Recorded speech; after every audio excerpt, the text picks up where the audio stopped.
update status. Itu namanya saya katakan tadi juga bentuk keberhalaan. Ya. Bahkan kadang-kadang hari-hari ini orang Kristen Bapak Ibu, dia nggak tenang tidur kalau tanpa handphonenya dekat dengan dia. Bayangin tuh. Dia maksud tenteram dan damai tidurnya kalau handphonenya sudah dekat dengan dia. Oke. Saya katakan tadi ini adalah bentuk berhala baru nih. Harus hati-hati gitu Bapak Ibu ya. Ya. Tidak berarti kalau gitu Pak Tony kita buang aja kita punya handphone. Enggak. Bukan handphonenya yang harus kita benci. Kita yang harus dimerdekakan oleh Kristus kan. Kita harus bertobat kepada Kristus sehingga kita bisa menggunakan handphone ini dengan proporsional dan juga dengan konteks dan kegunaannya. Jangan hanya gara-gara ini, ya. Tahu Bapak Ibu, dengan adanya handphone ini kan banyak rumah tangga Kristen tercerai-berai. Karena kenapa? Ketemu lagi dengan kalau mantan itu yang sudah jadi suami sih nggak apa-apa kan gitu ya. Karena kenapa? Tiba-tiba ketemu lagi di Facebook. Gini, makin keren juga kau ya. Apalagi dari mana belum berantem suami istri gitu ya. Lalu ketemu. Apalagi kalau ada ya sisa-sisa ya perasaan masa lalu yang belum clear. Kan gitu. Akhirnya apa? Cinta terlarang lanjut terus. Dan akibatnya banyak keluarga Kristen yang bubar Bapak Ibu. Ini salah satu bentuk keberhalaan yang tanpa kita sadar. Ya, kalau kita belum dimerdekakan oleh Kristus, ya kita bisa menyalahgunakan ini untuk apa? Merusak rumah tangga kita, merusak hubungan kita dengan satu dengan yang lain. Maka untuk itulah Bapak Ibu, penyalahgunaan daripada handphone ini, karena orang itu belum dimerdekakan oleh Kristus, apa yang terjadi? Banyak orang masuk penjara kan sekarang, karena menyebarkan berita hoax. Ya, kita dibebaskan dari keberhalaan itu. Lalu dari mana lagi kita dibebaskan? Dari perbudakan. Apa artinya perbudakan? Penguasaan iblis yang terus menerus di dalam hidup kita, yang selalu mendorong kita mengerjakan sesuatu hal yang Tuhan tidak suka. Perbudakan kita dibebaskan dari semua itu. Dan termasuk juga di dalamnya orang yang belum dimerdekakan oleh Kristus, yang menjadi Tuhan dan penguasa dalam hidupnya tidak lain tidak bukan adalah si setan. Walaupun mungkin kelihatannya agamanya Kristen dan berdoa dan ibadah kita, tapi sebenarnya yang menguasai hati dan pikiran setiap waktu setiap saat sebenarnya bukan Tuhan tapi iblis. Mengapa itu terjadi? Karena orang ini belum dimerdekakan alias belum bertobat kepada Kristus. Saya beri salah satu contoh kasus yang lagi hot news hari ini. Kita tahu kasusnya itu kan Bapak Ibu? Kasusnya Freddy Sambo. Tahukah Bapak Ibu? Yang menganiaya orang Kristen, yang jadi tumbal orang Kristen, yang dipotong-potong orang Kristen.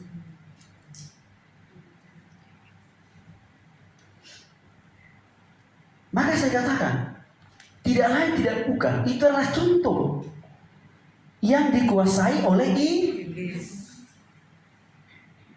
Nggak jauh-jauh pekerjaan iblis itu loh Bapak Ibu. Mengapa itu terjadi dalam diri seorang jenderal? Ada seorang teman istri saya katakan, tapi nggak mungkin bintang 2 lakukan itu.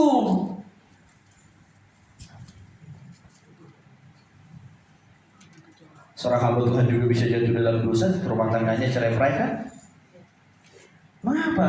Karena mungkin dia belum dimerdekakan oleh Kristus alias belum bertobat. Apalagi baru bintang 2.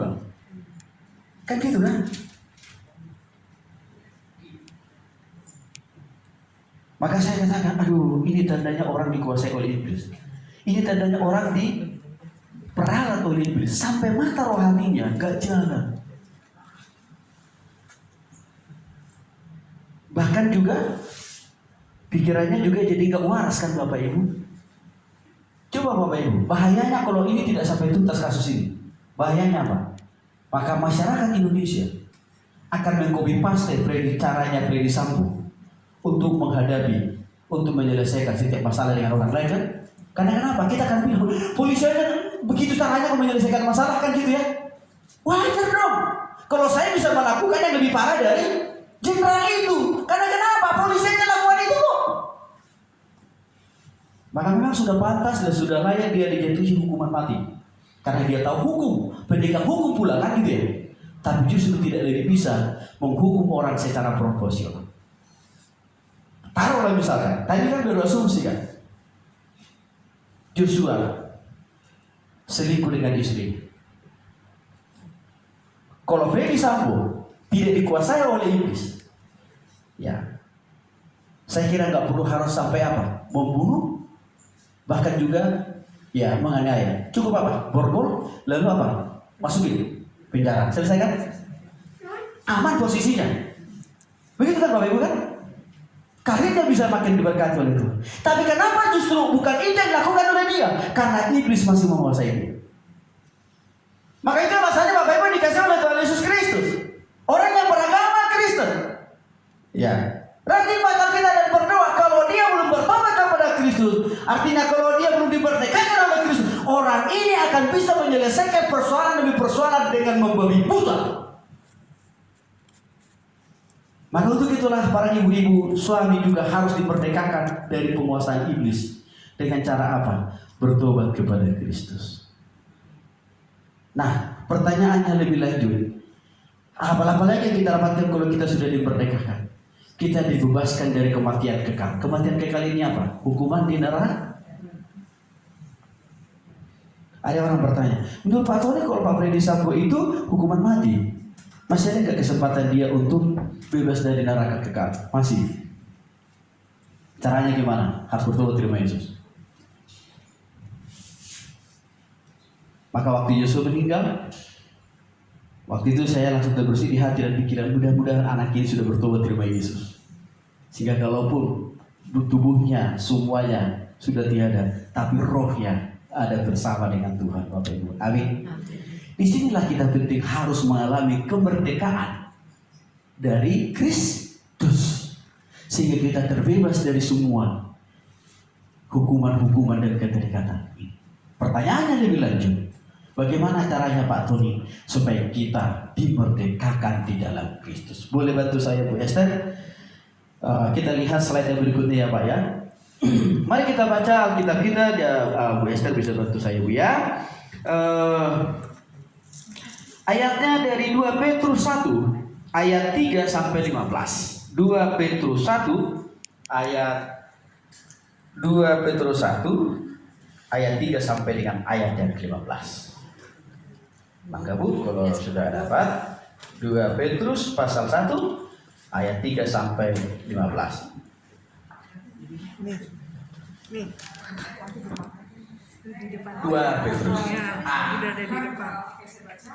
Karena kuasa ilahinya telah menganugerahkan kepada kita segala sesuatu yang berguna untuk hidup yang saleh oleh pengenalan kita akan Dia, yang telah memanggil kita oleh kuasa-Nya yang mulia dan ajaib. Dengan jalan itu, Ia telah menganugerahkan kepada kita janji-janji yang berharga dan yang sangat besar, supaya olehnya kamu boleh mengambil bagian dalam kodrat ilahi dan luput dari hawa nafsu duniawi yang membinasakan hidup. Justru karena itu, kamu harus dengan sungguh-sungguh berusaha untuk menambahkan kepada iman kebajikan dan kepada kebajikan pengetahuan, dan kepada pengetahuan penguasaan diri, kepada penguasaan diri ketekunan, dan kepada ketekunan kesalehan, dan kepada kesalahan kasih akan saudara-saudara, dan kepada kasih akan saudara-saudara, kasih akan semua orang.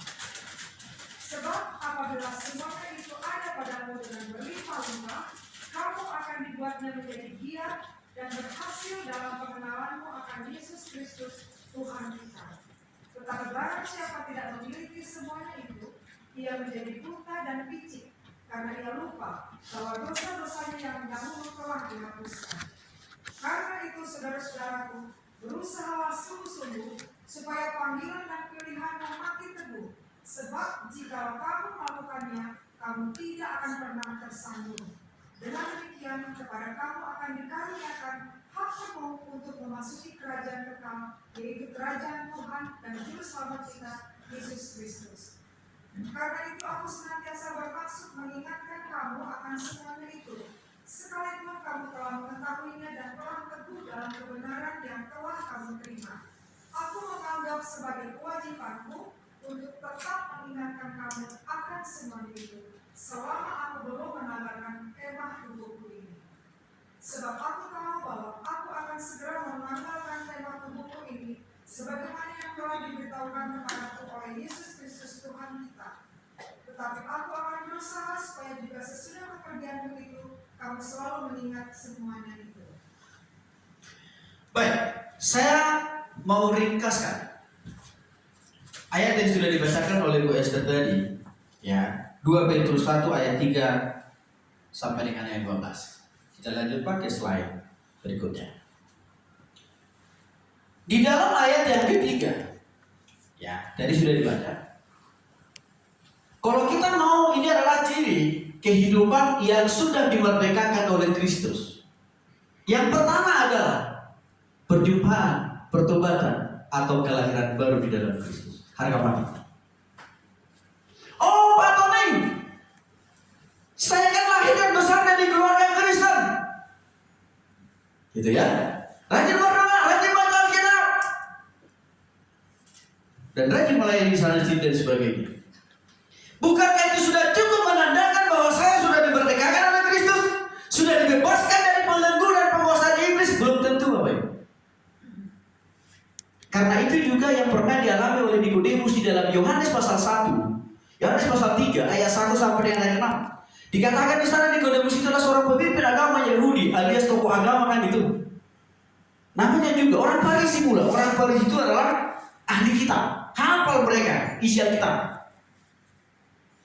Dan dia memiliki aktivitas, memiliki pelayanan yang sangat-sangat super padat. Suatu saat dia bertemu dengan Tuhan Yesus. Dengan semangatnya dia katakan begini kepada Tuhan Yesus, Yesus, aku sudah baca Alkitab, mendalami firman Tuhan. Saya yakin dan percaya bahwa memang betul Engkau adalah Tuhan yang diutus oleh Allah. Dengan mengatakan seperti itu, dia berpikir Yesus akan langsung katakan, hebat kau. Tapi apa kata Yesus? Engkau harus dilahirkan kembali. Bayangin Bapak Ibu, seorang pendeta besar, doktor teologi, hamba Tuhan besar kan gitu ya. Tiba-tiba Tuhan bilang, kau harus dilahirkan kembali. Maka waktu itu Nikodemus bilang, Tuhan, bagaimana mungkin saya dilahirkan kembali? Usiaku sudah 80 tahun. Alias sudah bau tanah.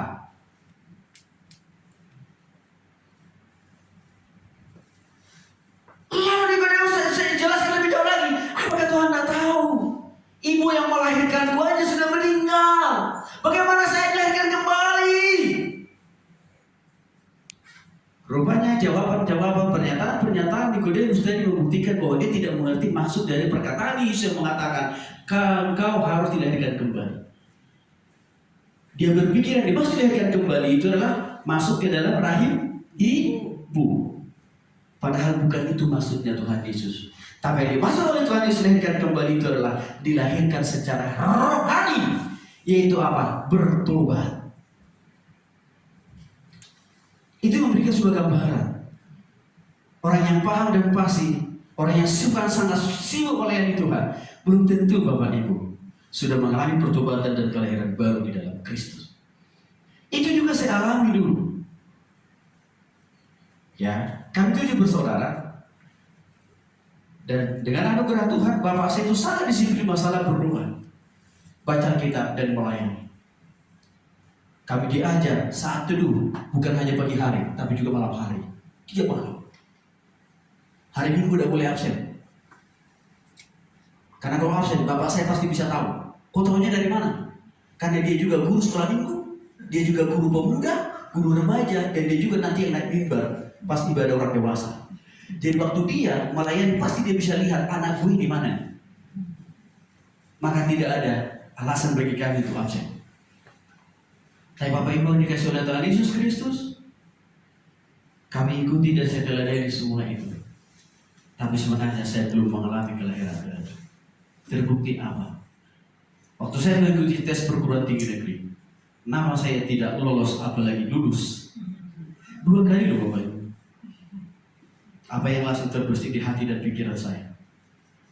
Sebelum saya ikut tes, saya saat tubuhnya sama dengan seperti saudara kita seberang. Mereka 5 kali sehari kan? Saya kalahkan mereka 6 kali sehari. Maksud Pak Tony 6 kali sehari gimana? Berdoa aja baca Alkitabnya 6 kali sehari. Karena harapan saya dengan saya banyak baca Alkitab, saya pasti lolos masuk perguruan tinggi. Tapi apa Tuhan bilang? Tidak. Oh, jangan-jangan Pak Tony nggak puasa. Puasanya lewat puasa Tuhan Yesus 40 hari. Lewat. Tapi Tuhan bilang tidak. Bapak Ibu dikasih oleh Tuhan Yesus Kristus. Setelah saya lihat tidak ada nama saya di pengumuman, maka yang pertama saya lakukan adalah saya buang Alkitab saya. Dan saya katakan, Tuhan mulai hari ini saya tidak mau lagi baca firman-Mu. Dan ini saya buang. Saya lempar Bapak Ibu ke tempat yang paling jauh, supaya saya tidak lagi ambil Alkitab itu. Dan yang kedua, Tuhan, saya tidak akan pernah mau berdoa kapan dan dimanapun, apalagi kalau mau makan.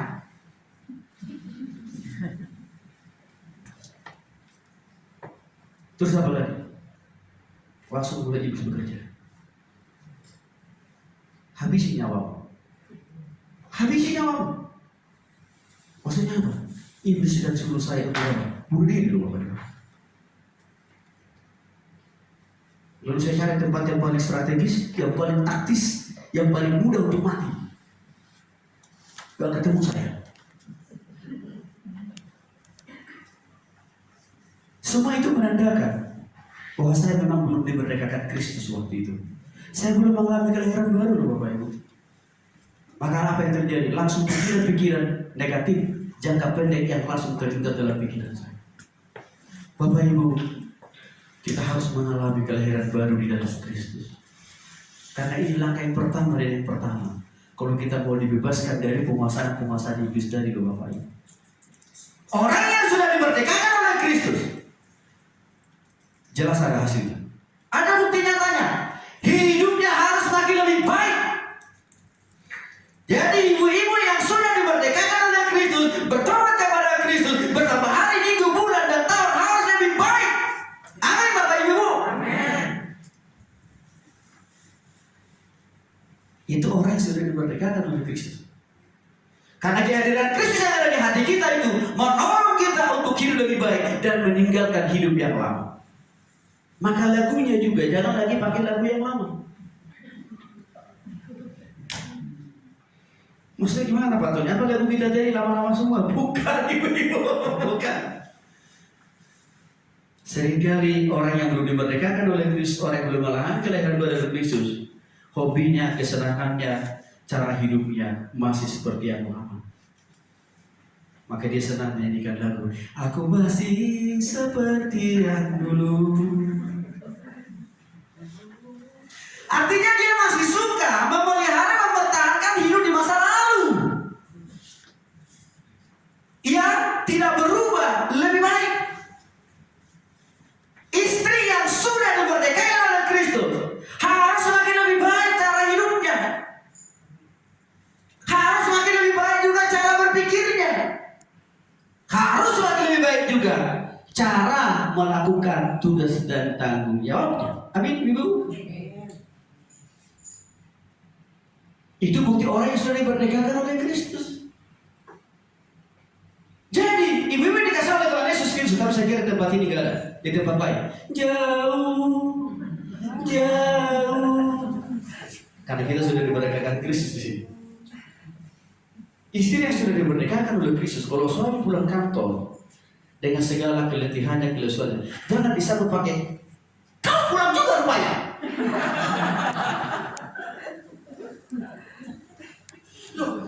Suami gak pulang disari, suami pulang dihakimi. Mau dihakimi dia apa sih sebenarnya?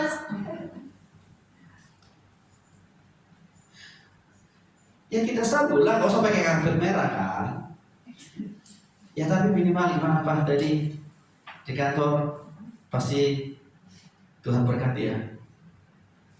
Itu namanya berarti istri yang sudah dimerdekakan oleh Kristus. Istri yang sudah dimerdekakan oleh Kristus, dia tahu sebagai istri terperan dan tugasnya. Salah satu contoh konkretnya misalkan, janganlah misalkan suaminya udah berangkat kerja, istrinya masih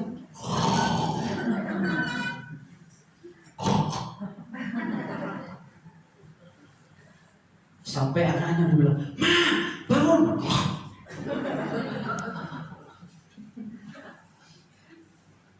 Itu namanya istri yang belum merdeka dalam Kristus. Saya juga punya uang, Pak Tuhan. Gaji suami saya kecil dibanding gaji saya. Nah, ini istri yang belum merdeka. Ngapain saya harus bangun pagi-pagi, siapin makan minum untuk suami saya? Posisi saya lebih tinggi, gaji saya lebih besar, gitu kan? Ini adalah contoh istri yang belum dimerdekakan oleh Kristus. Orang yang sudah dimerdekakan oleh Kristus harus lebih baik. Amin. Yang kedua, seorang istri yang sudah dimerdekakan oleh Kristus, pengetahuannya akan firman Tuhan tidak boleh stagnan, harus terus ditambah. Dengan cara apa? Konsisten membaca, merenungkan, dan melakukan firman Tuhan. Amin, Ibu. Kehadiran ibu-ibu di dalam ibadah, saya dengar tadi tiap minggu di Basteren. 2 minggu. Ini adalah bukti bahwa ibu-ibu di sini sudah dimerdekakan oleh Kristus. Karena dengan kehadiran ibu-ibu dalam persekutuan ini, berarti pengetahuan firman Tuhan ibu-ibu semakin ditambah. Patutnya hubungannya firman Tuhan semakin bertambah bagi ibu saya. Nanti akan saya jelaskan. Di antara kan sudah dibaca oleh Bu Esther. Ada bentuknya, Pak. Artinya apa? Orang yang sudah dimerdekakan oleh Kristus harus terus bertambah pengetahuannya, pengenalannya terhadap Tuhan. Bagaimana pengenalan kita terhadap Tuhan supaya makin bertambah? Ya baca firman Tuhan, kan? Karena kenapa? Firman Tuhan itu adalah isi hati Tuhan, isi pikiran Tuhan, dan juga apa? Surat cintanya Tuhan bagi ibu-ibu dan saya. Maka kalau kita mau mengenal Tuhan dengan sempurna, tidak ada pilihan lain, tidak ada cara lain. Konsisten baca isi hati Tuhan, isi surat cintanya Tuhan, yaitu firman Tuhan. Jadi itu ciri yang kedua. Ciri yang ketiga adalah menguasai diri. Seorang istri yang sudah dimerdekakan oleh Kristus, dia orangnya tidak lagi emosi. Artinya apa? Kalau dipanggil suaminya, nggak begitulah.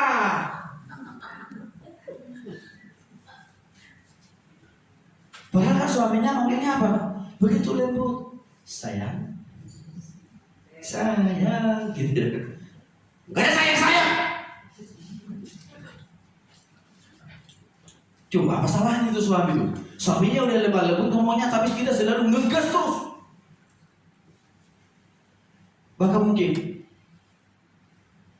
apa mau? Itu berarti belum dimerdekakan oleh Kristus. Ya, mau mungkin ibu kok rasanya khotbah Pak Tony itu tidak menciptakan keadilan sosial ya.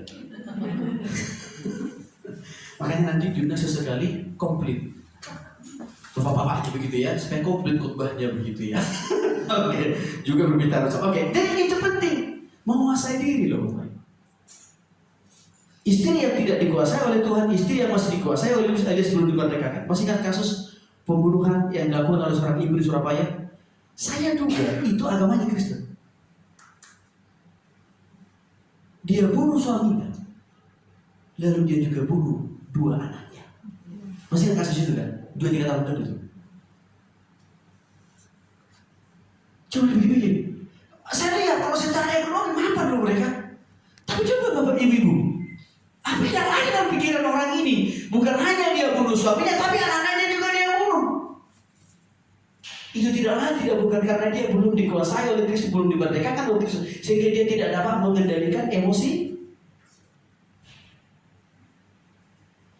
Ibu-ibu yang sudah dikuasai oleh Kristus, dimerdekakan oleh Kristus, harus bisa mengendalikan emosi. Wah, Pak Tony kan nggak pernah rasain datang bulan. Begitu deh, itu kan menjadi alasan sakti ibu kan, para perempuan. Wah, coba kalau Pak Tony jadi perempuan, baru nggak rasanya kalau datang bulan. Gak mungkin Pak Tony, kalau lagi datang bulan, ya apa kabar sayang? Papi udah makan belum? Gak mungkin, yang ada marah Pak Tony. Kenapa datang bulan? Begitu kan alasan kaum perempuan kan.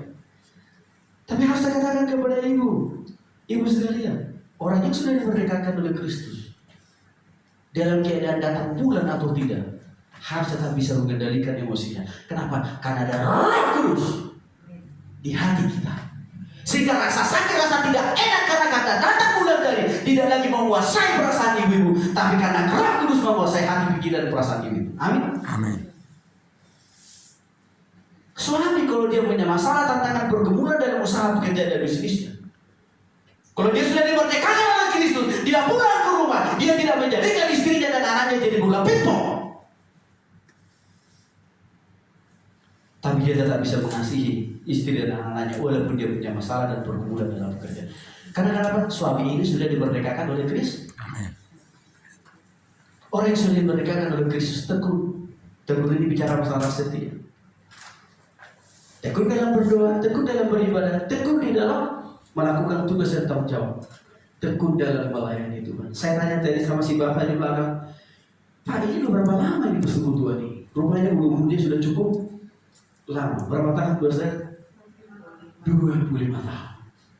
Artinya ibu-ibu orang yang tekun, sehingga pelayanan persekutuan ini sudah cukup lama. Karena kenapa? Kita sudah dimerdekakan oleh Kristus dengan bertobat kepada Kristus. Jadi yang berikutnya adalah semakin rohani, jangan semakin rohana. Pak Tony, memang ada bedanya rohani dan rohana? Beda. Ya, beda.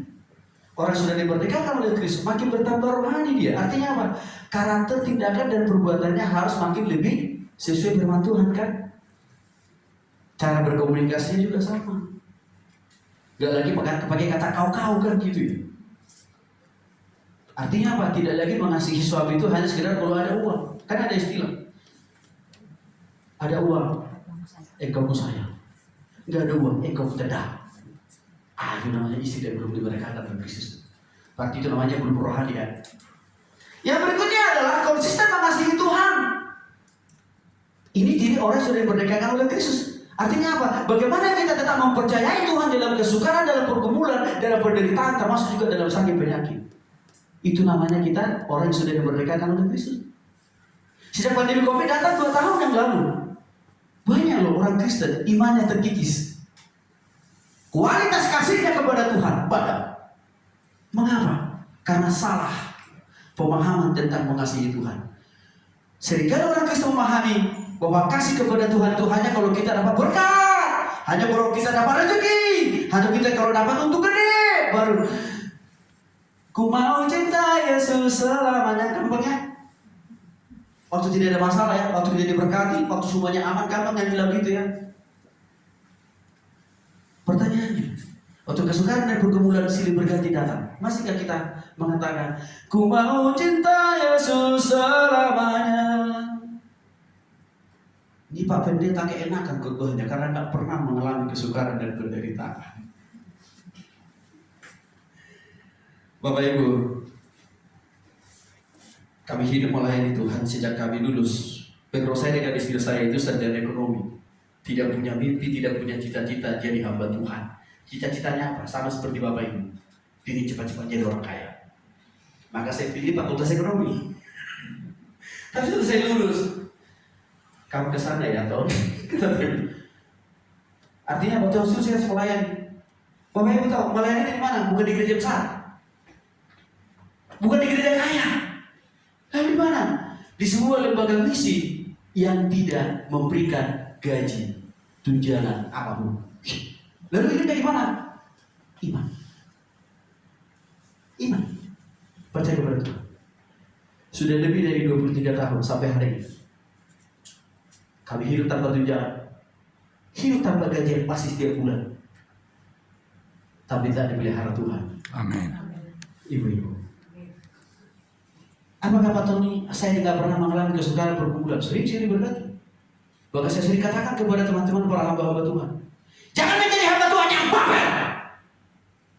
Kalau kita hamba Tuhan sudah baperan, lalu bagaimana dengan jemaat? Begitu kan logikanya kan? Artinya waktu ada masalah, gak mau lagi melayani Tuhan, gak mau lagi mengasihi Tuhan. Maka jemaat akan bilang, pendeta aku aja lari kok, siapalah saya, kan gitu. Artinya Bapak Ibu, kami juga banyak menghadapi tantangan dan pergumulan. Dengan seperti saya katakan tadi. Artinya apa? Anak harus sekolah kan? Anak harus kuliah kan Bapak Ibu kan? Listrik harus bayar. Ya kan? Dan kalau sakit, Harus bayar juga. Tapi di dalam semua keadaan dan situasi itu, Tuhan tuntut kami untuk tetap mengasihi Dia. Ya, dan tidak pernah meninggalkan Tuhan, dan tidak pernah lari dari pelayanan. Karena kenapa? Karena kami sudah dimerdekakan oleh Kristus, sehingga dalam keadaan sukar, duka, masalah, pergumulan, kesukaran apa, kami tetap memilih mengasihi Tuhan. Amin, bingung. Mari menjadi ibu-ibu, mari menjadi anak Tuhan yang tetap mengasihi Tuhan dalam keadaan sukar, dalam keadaan duka. Karena situlah akan terlihat kualitas kasih kita kepada Tuhan. Ini menjadi penting ibu. Yang berikutnya adalah konsisten mengasihi diri sendiri dan orang lain. Orang yang sudah dimerdekakan oleh Kristus, orang yang sudah bertobat kepada Kristus. Artinya apa? Seorang istri harus bisa juga merawat dan menjaga tubuhnya, begitu ya.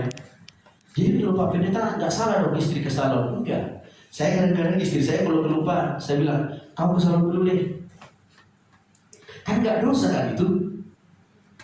Artinya apa? Istri juga perlu menjaga penampilan, tapi jangan sampai lebay ya. Gitu ya. Karena apa? Itu juga bentuk kita menjaga tubuh yang sudah Tuhan berikan buat kita kan. Itu juga bentuk kita menghargai, menghormati hidup yang Tuhan percayakan kepada kita. Sama juga kita harus juga makin mengasihi suami kita, anak-anak kita, kan begitu. Jangan makin bertambah usia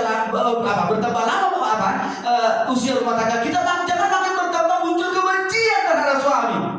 Kalau itu terjadi, berarti istri belum dimerdekakan nih. Tapi Pak Pendeta suami saya selingkuh, begitu ya.